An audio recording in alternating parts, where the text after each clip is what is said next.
Quand on parle de responsabilité, en particulier quand on parle des entreprises, on pense tout de suite, en tout cas moi, au greenwashing, c'est-à-dire à des entreprises qui racontent beaucoup de choses, mais finalement font pas grand-chose et font un peu du business as usual. Et aujourd'hui, justement, j'ai envie de voir avec Aurélia Cocheteux et Bruno Vinet comment on peut faire la nique au greenwashing, parce que justement, ils montent un événement qui s'appelle Sustainable Brands, où ils vont faire venir des marques qui essayent d'avoir un impact positif et durable dans la société. Donc, c'est la première fois qu'on fait un épisode à 3. Ça a forcément une forme un peu différente, mais je vous laisse avec cet épisode. Allez, Vlan, c'est parti.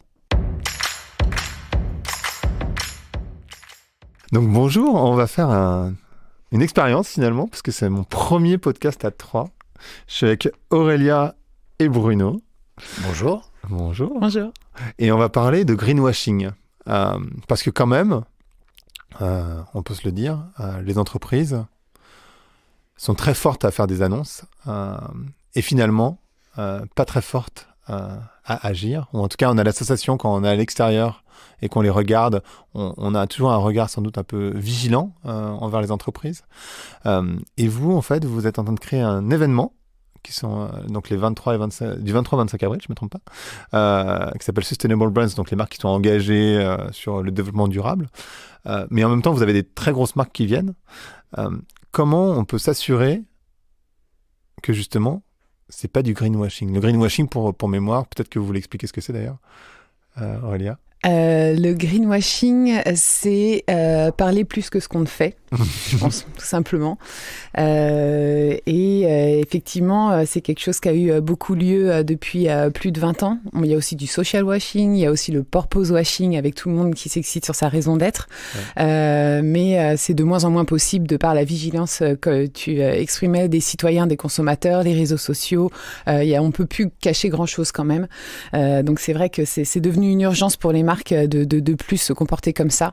Et on espère effectivement que cet événement va leur donner les clés pour changer de comportement. En français, on dirait langue de bois, en fait. Ouais. Parce que le greenwashing, c'est un peu, effectivement, c'est au-delà du green, c'est bien plus de choses que le green, mais langue de bois, ça dit bien. On comprend bien ce que ça veut dire. Et alors, comment on fait un événement sur des... Déjà, est-ce qu'une marque, dans l'absolu, peut être responsable? Est-ce que vraiment, c'est pas antinomique de vouloir avoir... une croissance économique et en même temps d'être responsable? Moi, je dirais, avant qu'Aurélia explique beaucoup plus précisément que moi le sujet, que en fait, il se passe quelque chose de vraiment, vraiment ces derniers mois, c'est vraiment presque les dernières semaines, il se passe quelque chose de très fort. C'est-à-dire que toute cette langue de bois, on l'a tous entendu depuis 10 ans, ça fait longtemps qu'on parle de l'engagement. Et là, vraiment, il y a quelque chose qui se passe... Mais c'est très, très, très récent. On sent que toutes ces grosses boîtes sont en train de vraiment bouger. Et elles bougent pour moi pour 2 raisons principales. Une, parce que le consommateur fait savoir que s'ils ne bougent pas, ils n'y vont plus. Mmh. Et 2, elles ont de plus en plus de mal à recruter parce que les gens ne veulent plus aller dans des boîtes s'il n'y a pas de sens dans ce qu'elles font. Donc ça, c'est vraiment, j'ai l'impression que c'est vraiment le grand... ce qui est en train de se passer aujourd'hui autour de ces deux points qui font que de toutes les façons, elles bougent parce qu'au niveau du business, si elles ne bougent pas, elles vont dans le mur. C'est ce que j'allais dire, effectivement, les marques doivent être responsables, c'est devenu un impératif de survie. Après, ce qui est intéressant, c'est de venir creuser. Qu'est-ce que ça veut dire être responsable ? On parle de, bien sûr, respecter la nature, mais aussi respecter les hommes. On vient de parler des collaborateurs, mais c'est aussi quel rôle je me donne, quelle utilité j'ai dans le quotidien des gens, à quoi je contribue, qu'est-ce que je crée, au-delà d'une valeur pour mes actionnaires. Donc là, ça va assez loin, en fait. On part d'une question de marketing, de communicant, et on arrive à, en fait, à interroger le rôle de l'entreprise, du capitalisme comme modèle de fonctionnement de nos sociétés. Et c'est là où c'est en fait passionnant parce qu'on voit que ça redéfinit vraiment tous nos basiques et tout notre système. Et du coup, est-ce que les marques, elles ont un rôle à jouer dans cette transformation ou pas? Comment vous l'envisagez, vous? En fait, il y a marque et entreprise. Oui, pardon. Marque est liée à l'entreprise, évidemment, mais l'engagement, en fait, jusqu'à maintenant, l'engagement, c'était beaucoup, je crée ma fondation et puis je finance les aveugles du Rwanda. C'était très bien, il faut continuer à le faire. Maintenant, quand on parle d'engagement, c'est justement, on dit, ça suffit pas. L'engagement, c'est une vraie réflexion sur la façon dont je fonctionne, la façon dont je consomme, la façon dont je produis, la façon dont je manage. Donc, c'est vraiment un engagement comme le disait Aurélia, c'est vraiment la façon dont moi, en tant qu'entreprise, je crée de la valeur, en fait. Il faut créer de la valeur de façon engagée.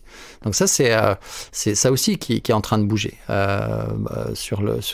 quand on parle d'engagement et de marque responsable. Ça, c'est sur le volet entreprise et du coup, ça me permet de citer le mouvement B Corp que j'adore, qui est un mouvement qui vient des États-Unis et qui est vraiment très inspirant, anti-langue de bois, très très engageant avec des marques comme Patagonia, Ben & Jerry's, enfin toutes les marques qui nous inspirent en tout cas au quotidien, elles font partie de ce mouvement et plus particulièrement sur le rôle des marques, je pense qu'elles ont un super rôle à jouer parce qu'elles ont cette capacité de trendsetter, en fait, d'installer les modes qui, j'espère, durent. Et dans ce sens-là, en fait, quand on a une marque qui nous dit de bien manger au quotidien ou alors l'État qui nous écrit en tout petit en bas d'une affiche « Manger, bouger », on se rend compte directement que l'impact en termes de comportement vis-à-vis du consommateur au quotidien est différent. Voilà. C'est ça.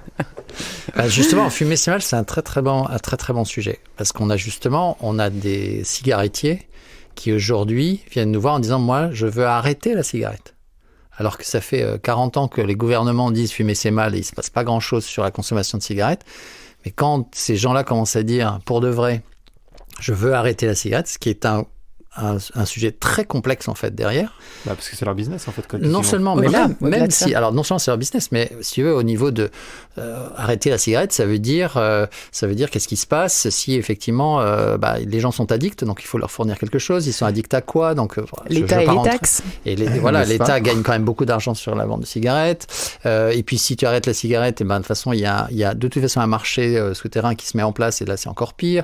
Et puis il y a toute une filière de production de tabac qui fait vivre des pays entiers qui n'ont pas besoin que justement on leur coupe des moyens financiers. Donc c'est très complexe. C'est un équilibre aussi géopolitique quelque part. Voilà, exactement.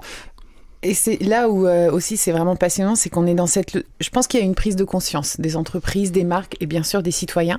Par contre, maintenant, tout l'enjeu, c'est vraiment d'initier et de commencer ce chemin de la transformation. Et on est dans un monde qui est très complexe, systémique, tout est lié. Et c'est là où on va venir changer un curseur et on se rend pas compte, mais derrière, il va y avoir peut-être beaucoup plus de curseurs négatifs qui vont s'activer. Et il peut y avoir du greenwashing, mais je pense que la majorité du temps, c'est aussi les marques, elles sont désemparées.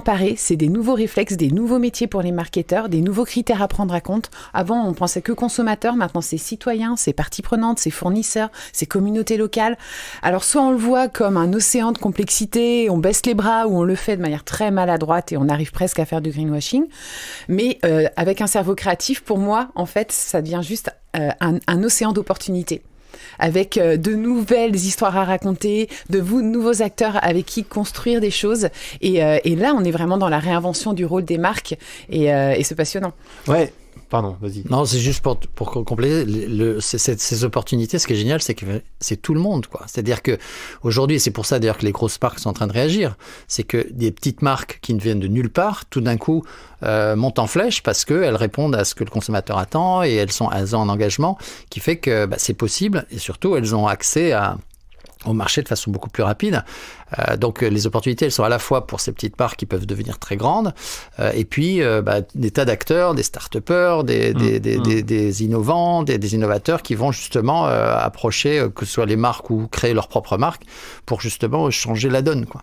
Moi, il y a deux trucs sur lesquels je voulais revenir. Le premier, c'est, vous parliez tout à l'heure des impacts, des impacts géopolitiques et des relations systémiques entre tout. Moi, parfois, ça me fait hurler quand je vais, j'en sais rien, chez Wall and the Moon ou dans des restos bio où tu vois que ce que tu consommes, c'est des produits qui arrivent, c'est des produits bio qui arrivent de je ne sais où en Afrique ou en Amérique du Sud. Alors, c'est génial, hein, mais l'impact carbone de ce produit-là, en fait, tu le fais, mais tu le fais surtout pour toi et pas tant pour la planète, parce que quand tu réfléchis bien, c'est pas exactement du produit qui est très local, quoi.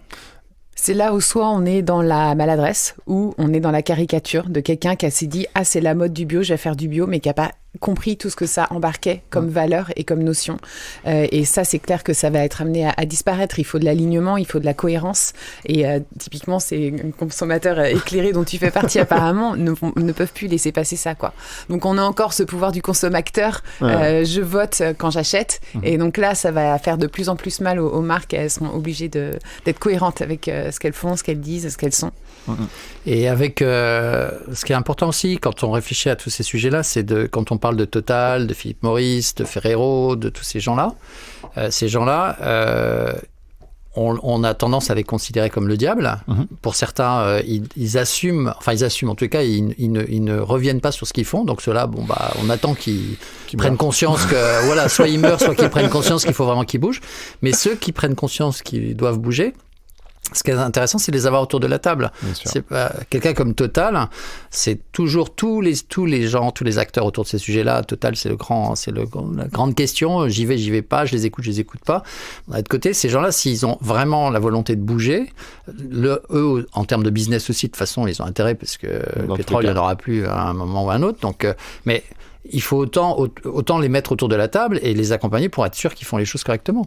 Et après, c'est simplement, c'est là où c'est très subtil et il faut faire très attention dans l'univers de ce qu'on fait nous sur ce type d'événement, c'est que s'ils viennent et qu'ils parlent, il faut que ce soit pour du réel et faire des choses très très concrètes et qu'on se laisse pas embobiner sur justement des engagements qui soient des engagements de com ou des engagements qui est là ce que j'appelle la bombe à brouillard qui fait qu'en fait on va nulle part. Et donc, on leur donne la parole, mais pas seul. On pense que c'est une des meilleures manières, en fait, d'éviter un discours descendant, autocongratulant, voire greenwashing, c'est de les mettre en conversation, un peu comme ce qu'on fait en ce moment, où on va proposer des dynamiques, croiser des regards, des convictions, souvent les mettre sur scène face à ce qu'on appelle un pirate, quelqu'un qui va avoir un contre-modèle, et c'est comme ça qu'on pense qu'on va faire vraiment advenir les solutions les plus réalistes. Et on ne veut pas dire que les gros, c'est les méchants et les petits, ils ont tout compris. On a besoin de ces deux profils pour vraiment faire bouger des choses. C'est vraiment une des clés qu'on a développées sur l'événement avec beaucoup de plaisir. Pirate et Corporate on stage, ça va être sympa. Non mais ça c'est hyper important. J'allais poser la question justement comment tu évites les effets d'annonce sur scène. Et en fait, comme on disait tout à l'heure, tout est lié. Je pense que évidemment les personnes, elles ont envie de marques qui sont plus responsables, mais en même temps, elles ont envie d'avoir un salaire. Donc, il y a quand même des tensions qui sont assez complexes. Et c'est en ça qu'on a évidemment besoin aussi des grosses sociétés, avec peut-être une prise de conscience à la Patagonia, on va dire, qui est sans doute l'exemple ultime de la boîte responsable. Donc, qui sont des grosses sociétés, mais qui en même temps ont une vision. Et c'est vrai que quand on parle avec des grands patrons de boîtes, moi, je suis surpris parfois maintenant dans les discours où tu sens cette authenticité. Alors ils peuvent pas faire ce qu'ils veulent parce qu'évidemment ils sont obligés de gérer la relation, c'est comme un cerf-volant quoi. T'as la gauche et la droite, donc quelque part t'es obligé de gérer tes actionnaires et en même temps envisager le monde que tu souhaites laisser à tes enfants ou que tu souhaites pour tes enfants ou même pour toi-même. Donc ils sont obligés de gérer les deux et c'est pas forcément très simple d'ailleurs. Mais on a besoin de tous ces gens-là en fait autour de la table parce que si tu leur dis de toute façon c'est les méchants, ça les met dans un coin qui fait que du coup tu n'avances plus. Oui, c'est exactement ça. Et on a, nous, dans un événement qui est un événement quand même assez corporate, qui va durer 3 jours, on s'est dit, on parle du monde de demain.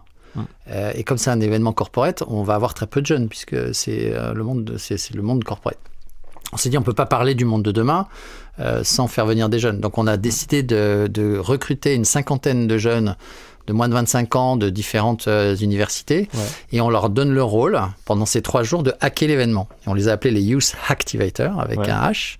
Et l'idée, c'est vraiment, ils vont avoir un t-shirt avec marqué derrière I am the future, talk to me. Et on leur donne la parole en plénière, ils vont intervenir dans les ateliers parce que justement, on considère, on peut pas être juste entre nous. Et parler du monde de demain et ce qu'on veut faire. Il faut vraiment qu'on soit challengé par tout type de profil et les jeunes font partie de... Et je pense aussi que ce qui va être intéressant, c'est d'aborder la réalité dans sa complexité. C'est pas binaire par rapport vraiment à ce que tu disais. Et il y a des chemins, il y a des plans B, il y a des chemins de traverse. Voilà, le mouvement MiCorp, je citais en est un. Et de pouvoir concilier performance économique, respect de la planète et contribution sociale, c'est vraiment possible. Moi, à notre échelle, Pixelis qui organise SB Paris, c'est exactement ce qu'on concilie. On est performant économiquement, on a des super salaires.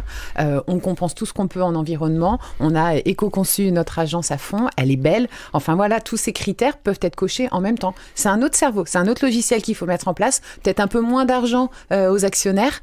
Voilà, c'est surtout cette répartition de valeur, ces curseurs qu'il faut bouger. Mais c'est vraiment possible, quoi, si on s'en donne les moyens. Et tu parlais des B Corp. Tu peux expliquer, parce que je suis pas certain que tout le monde sache ce que c'est qu'une B Corp. Et après aussi prendre l'exemple de Danone, qui est une B Corp qui est une des grosses B Corp en particulier en France. Et sans aller dans la politique, c'est intéressant de voir que quand ils ont mis quelqu'un de chez Danone justement à la tête de l'environnement, ça a fait lever des grosses levées de boucliers, quoi, évidemment.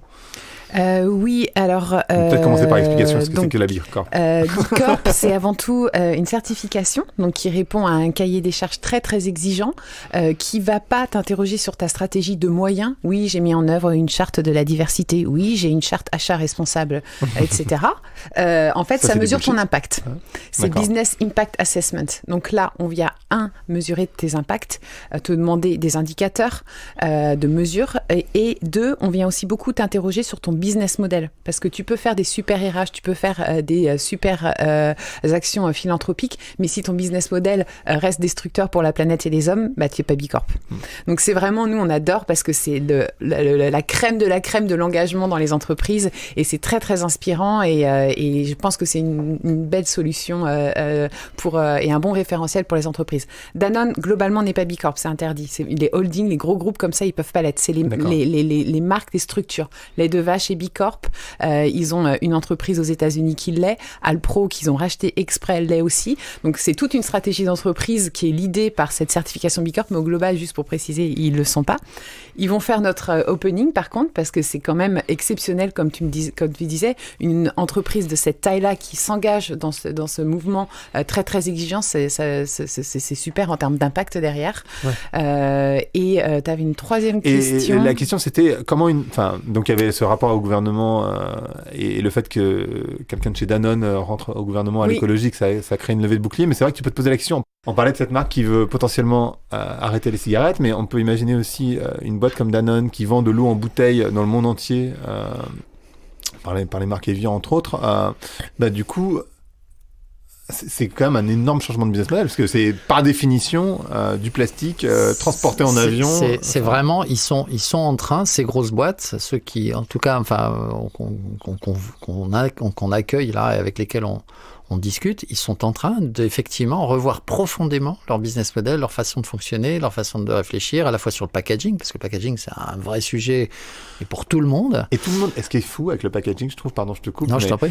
Ce que je trouve assez complexe, c'est que finalement, les gens, ils aiment bien le packaging quand même. C'est ça. Parce qu'en fait, même si tu leur donnes le choix entre deux produits, un qui est bien packagé, puis l'autre, du coup, tu vas quand même plutôt avoir tendance à se choisir celui qui est bien packagé. Si tu veux, ça fait partie de la problématique, c'est qu'en fait, le consommateur, il est très schizophrène. Le consommateur, il dit, moi, je veux, et puis à côté de ça, il aime bien son packaging, il aime bien...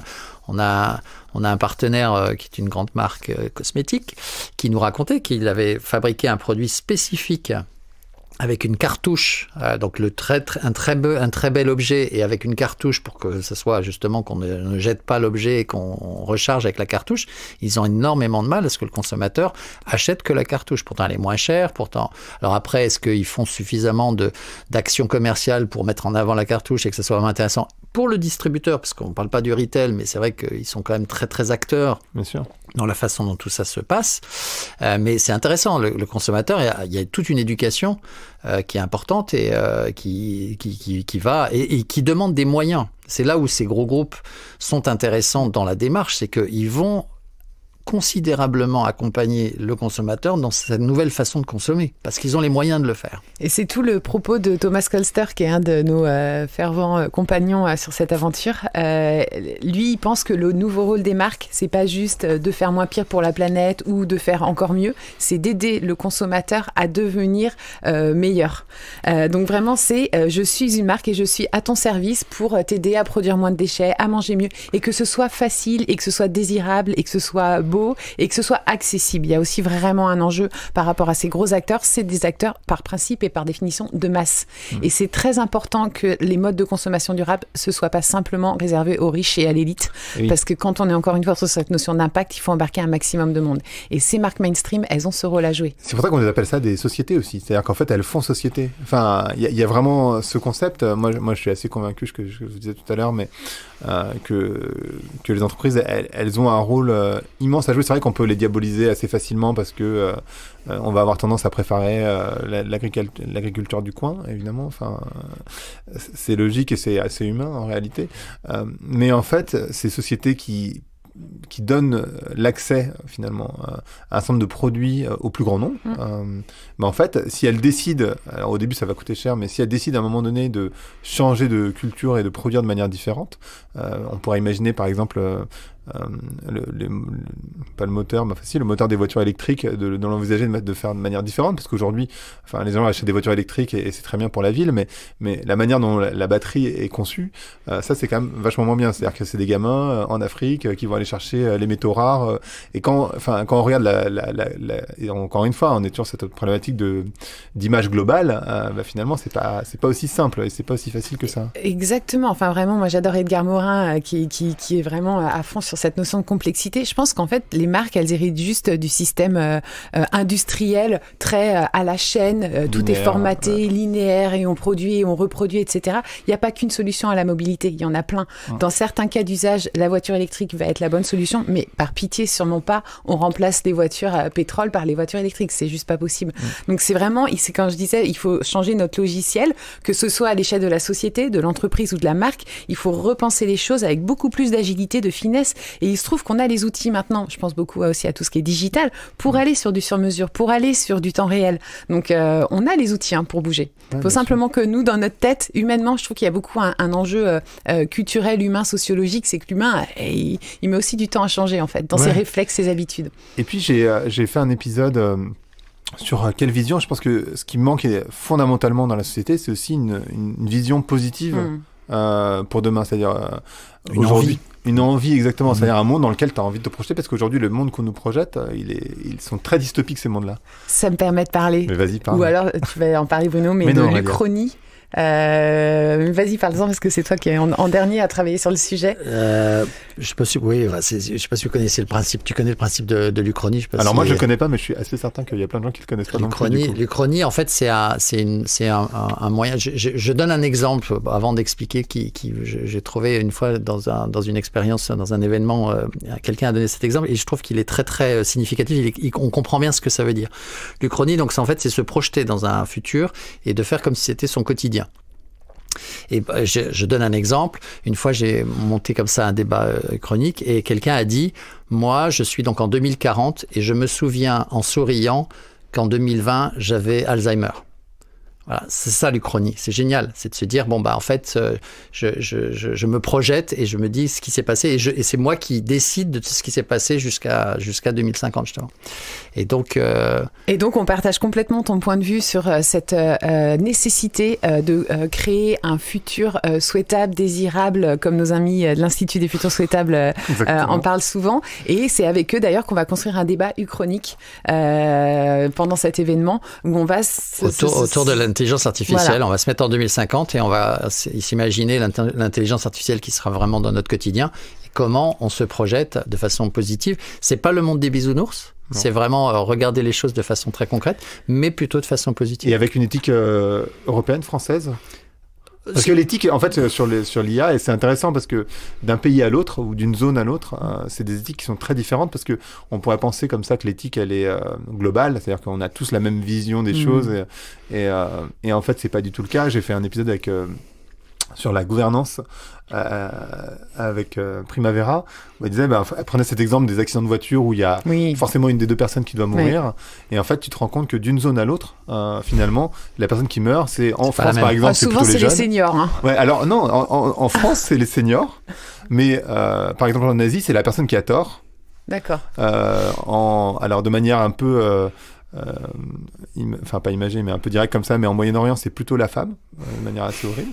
Donc voilà, en fait, d'une zone à l'autre, tu te rends compte que la notion d'éthique, elle est différente. C'est pour ça que je pose la question. Alors là, sera effectivement, ça sera une discussion plutôt française, puisque l'idée, c'est qu'on trouvait intéressant de faire parler des écrivains de science-fiction. D'accord. Pour justement qu'ils se projettent sur le sujet, et ça sera animé par Mathieu Bodin, qui est donc le fondateur de l'Institut Futur Souhaitable. Donc on est sur probablement une problématique assez française, mais ces auteurs sont des auteurs qui sont lus dans le monde entier, donc il y aura probablement une approche malgré tout assez internationale. Mais...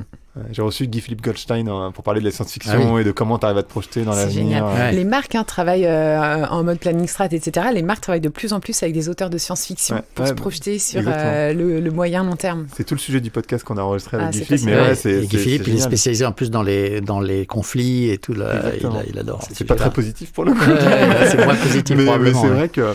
Et alors du coup, si les gens veulent venir... Parce qu'en fait, il y a aussi cette question, donc l'événement, donc comment on le retrouve sur Internet aujourd'hui? En fait, l'adresse, c'est très simple. Je me permets de donner l'adresse. C'est SB Paris, SB, donc Sustainable Brands, Paris.eu. Et là, sur le site, l'intérêt, c'est que ce qui est intéressant sur le site, c'est de réaliser à quel point on a voulu faire quelque chose de différent. Je pense que ça se ressent très, très vite dès les premières pages du site, où on voit qu'effectivement, on parle de responsabilité, d'engagement de façon différente. Et ça peut être sympa, ça peut être fun, et puis ça peut être très concret. Donc, voilà, c'est le meilleur moyen de comprendre ce qu'on fait et de voir comment on peut venir. Et si les individus qui écoutent, ils veulent... parce que tu sais, aujourd'hui, tu as des apps type Yuka pour vérifier si la nourriture, elle est bonne, machin. Quel conseil vous donneriez à un individu qui souhaite savoir... c'est difficile quand on parle de greenwashing, tu sais jamais vraiment les marques qui sont responsables par ça, parce qu'elles disent toutes qu'elles le sont, tu vois, c'est une valeur à la mode, on va dire. Mais comment tu arrives à faire tu vois, le tri en tant que consommateur? Parce que finalement, c'est vrai, tu le disais tout à l'heure, il y a vraiment le pouvoir de ton porte-monnaie. Alors bien sûr, il y a des exemples assez basiques, genre... alors moi, je vais prendre Coca-Cola, bon, je sais pas ce qu'ils font précisément, mais j'ai tendance à penser que Coca-Cola, ils vendent des produits qui sont extrêmement sucrés. Alors maintenant, ils mettent autre chose que du sucre, mais je pense que c'est encore pire pour le corps humain, mais voilà, c'est mon avis. Hein. Je suis pas un consommateur de Coca-Cola, ou alors de manière très sporadique. Et ils vendent surtout du plastique, en fait, ces gens-là.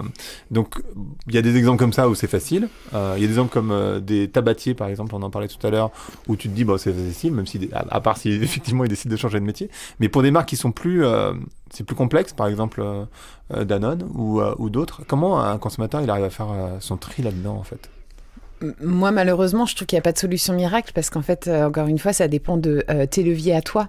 Je me souviens, justement, pour Coca-Cola, on avait fait toute une campagne de com interne qui était plutôt des moments de discussion qu'on avait créés avec des collaborateurs qui n'étaient plus fiers de travailler pour Coca-Cola. Donc, il y avait une vraie urgence de ramener un peu de la fierté d'appartenance. Et en fait, on s'était rendu compte que les consommateurs ont différents leviers de consommation responsable. Je consomme pour ma santé, je consomme parce que je veux protéger l'environnement, je consomme parce que je veux promouvoir l'économie locale. Donc en fait, en fonction de tes leviers à toi qui vont faire sens, qui vont résonner avec tes valeurs, tu vas te diriger vers différents produits. Donc j'ai pas de solution miracle, moi, genre l'appli géniale qui te propose et qui te guide. Il y en a quelques-unes qui justement te proposent de rentrer en amont tes critères de consommation. Et justement comme ça, ils te filtrent. Désolée, je me souviens plus du nom, mais... On a une approche, il existe une approche sur un sujet qui est assez proche de ce que tu dis, c'est sur les gens, sur le bonheur au travail, sur le sens dans mon job. Aujourd'hui, il y a des entreprises qui accompagnent, ce sont souvent des pure players, des jeunes boîtes qui accompagnent justement les gens qui se posent des questions de j'ai envie de sens dans mon boulot. Ouais, mais d'accord, mais ça veut dire quoi? Déjà, rien que ça, de se poser, de dire ça veut dire quoi pour moi avoir du sens? Et on va être 10 dans la ligne, on va tous avoir une vision différente. Donc ça, déjà, c'est des choses qui existent, où il y a effectivement des boîtes qui accompagnent les gens à se dire, à se poser la bonne question, qu'est-ce qui est important pour moi, comment j'avance et vers où j'avance. Ça, c'est nos amis de So Many Ways. Moi, je pense à eux. Voilà, entre autres. Et donc ça, d'ailleurs, on a prévu dans l'événement de faire la dernière après-midi de l'événement, ça sera ouvert au grand public sur inscription. Et justement, ça sera vraiment... Donc, gratuitement? Ouais, gratuitement. Donc, il faut juste s'inscrire à l'avance. Et l'idée, c'est d'avoir justement un moment autour du job à sens et de faire en sorte, donc on a des acteurs de ce sujet-là qui seront là, et puis de faire en sorte que les gens se rencontrent, et pour les marques qui sont là aussi, de valoriser le fait qu'elles sont engagées et de proposer des postes peut-être qu'elles ont autour de missions engagées. Donc ça, c'est dans la partie job, si tu veux, ça c'est quelque chose qui existe, qui est en train d'exister, mais c'est vrai que dans la façon de consommer, moi j'ai souvent tendance à dire qu'on est au début d'une révolution qui est tellement plus énorme que la révolution digitale dont on nous parle déjà depuis plusieurs années et dans laquelle on est. C'est-à-dire parce qu'on est vraiment dans une révolution de consommation, d'état d'esprit, de fonctionnement qui va être énorme. Et les entreprises, je pense qu'elles sont en train de prendre conscience de ça aussi. Et donc, en tous les cas, c'est l'intérêt pour elles d'ailleurs de venir à un événement comme celui-là, c'est de voir, pour celles qui ont déjà démarré, si elles sont sur le bon chemin, et celles qui sont en train d'y aller, de se dire par où je commence, quoi. Et là, on essaye vraiment de faire en sorte de leur donner des éléments très concrets pour qu'ils puissent ressortir avec de vrais outils pour être ce qu'on appelle, nous, les acteurs du changement, qui est le grand terme important pour les gens qui portent ce type de sujet. Et chacun peut être un acteur du changement, c'est ça qui est beau. C'est ça. On a tous la possibilité. Et quand tu organises des événements, il faut être très humble dans la façon dont tu emmènes les gens. Évidemment, quand tu as ça, tu as envie d'emmener tout le monde. Mais comme le dit Aurélia, tout le monde n'est pas au même niveau. Donc, certains vont faire un petit pas, d'autres un plus grand, et puis ils vont pas faire le même pas. Donc, il faut avoir beaucoup d'humilité et donner le maximum de possibilités aux gens d'avancer sur leur chemin sans se dire que tout le monde va avancer au même niveau et à la même vitesse. C'est un acte politique de faire un événement comme ça, pour vous ? Ouais, clairement. En tout cas, c'est pas un move financier ni économique. Hein. C'est pour ça que je dis qu'il y a quand même, c'est vraiment dans la lignée, en tout cas côté Pixelis. Nous, notre raison d'être, c'est d'essayer de faire en sorte que les marques soient vraiment fassent vraiment partie de la solution par tous les moyens, par des logos, des campagnes de com, du packaging. Et donc, cet événement et cette association à la communauté Sustainable Brands nous est apparu vraiment comme un super levier à saisir.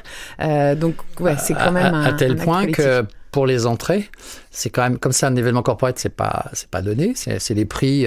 Mais on a fait parce qu'on a une charte justement où on parle d'inclusion et on a fait un prix spécial pour justement les acteurs du changement qui n'ont pas les moyens de payer un prix corporate. Et ben il y a possibilité de rentrer avec beaucoup moins cher sur un pass 3 jours. Et l'idée c'est justement de donner la possibilité à des gens qu'on trouve très intéressant dans l'écosystème de l'événement. Donc, on a envie qu'ils soient là. Et s'ils n'ont pas les moyens, on leur donne les moyens de venir. Donc, ils apply, ils disent voilà qui je suis, etc. Et puis, on décide s'ils viennent ou pas sur la base d'un prix qui n'a rien à voir avec le prix corporate. Ouais, donc, c'est vraiment cette volonté, comme le dit Aurélia, c'est pas une volonté de faire du business. C'est une volonté... Je dirais pas que c'est un acte politique parce que malheureusement le mot politique a un côté un peu dévalorisant aujourd'hui, ce qui est quand même un peu triste. Mais c'est en tout cas un acte d'engagement et un acte social. En tous les cas, c'est sociétal. C'est vraiment pour faire bouger tout le monde, quoi. Ouais, je trouve que c'est une période de vie qui est géniale parce que effectivement, comme tu disais, je pense qu'on est à un tournant hyper profond. De croyances. Enfin, ouais. De croyances dans la manière dont aujourd'hui, la croyance, c'est le succès ou le bonheur, c'est le succès, c'est l'argent, c'est machin, ces trucs. Et en fait, le fait de posséder des produits, évidemment. Et en fait, on est en train de changer complètement de modèle. Et je trouve ça hyper excitant, même si on est au bord de la faillite un petit peu, quoi. Mais en même temps, ça a un côté hyper intéressant. On rebat les cartes, en fait. Donc et encore une fois, pour revenir aux marques, celles qui prennent conscience que si elles veulent être toujours dans le jeu, il faut qu'elles se remettent en question. Sinon, elles vont tomber sur la falaise. Elles vont glisser sur la falaise. Ouais. Et il y a des très belles histoires de marques très très grosses qui ont complètement disparu. Donc elles ont bien conscience qu'il faut qu'elles se bougent, quoi. Donc on espère. Hein, nous, on dit souvent par rapport à un événement comme ça, c'est ce que tu disais, l'écueil principal, c'est le greenwashing et c'est la langue de bois. Nous, on met tout en place pour éviter ça. Maintenant, rendez-vous le lendemain pour voir si on a réussi. Bien sûr. Et alors, ce podcast s'appelle Vlan. Donc, je voudrais savoir à quoi vous voulez ouvrir ou claquer la porte. Aurélia. Moi, de manière très optimiste, je veux ouvrir la porte, mais par contre, pas à n'importe qui.